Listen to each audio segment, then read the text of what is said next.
جہاں 4 لوگوں میں بیٹھ کر ہم مزے لے لے کر کسی غیر موجود شخص کی برائیاں کرتے ہیں، یقین جانیں وہاں سے اٹھتے ہی ہماری بھی برائیاں شروع ہو جاتی ہیں۔ ہجوم کے ساتھ غلط راہ پر چلنے سے بہتر ہے کہ آپ تنہا راہ ہدایت پر چل پڑیں۔ کچھ نہیں ملتا اس دنیا میں محنت کے بغیر، مجھے اپنا سایہ بھی دھوپ میں جانے کے بعد ملا۔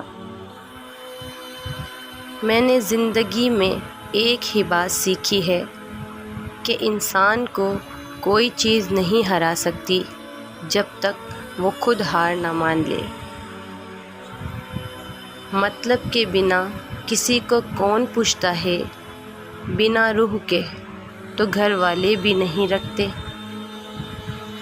کبھی کبھی تو گھٹن اتنی بڑھ جاتی ہے کہ دل چاہتا ہے کسی ایسی جگہ جا کر سانس لیا جائے جہاں کسی انسان کا نام و نشان ہی نہ ہو۔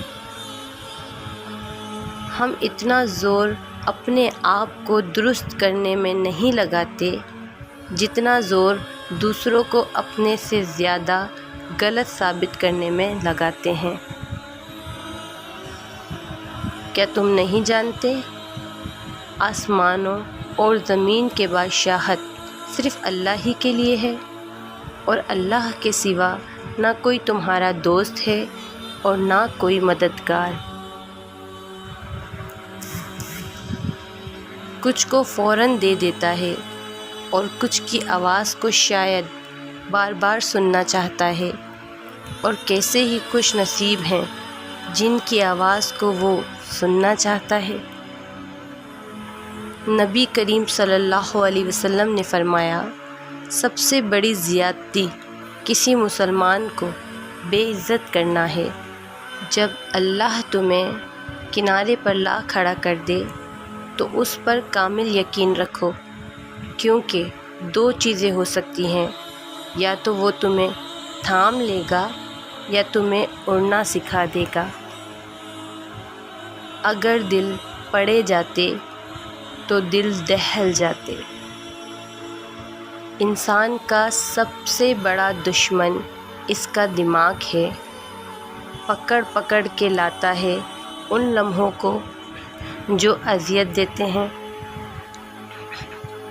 اچھا اور سچا تعلق رکھنے کے لیے اداکاری کی نہیں، وفاداری کی ضرورت ہے۔ کوئی آپ کے لیے دروازہ بند کرے تو مسکرا کر اسے بتائیں کہ کنڈی دروازے کے دونوں طرف ہوتی ہے۔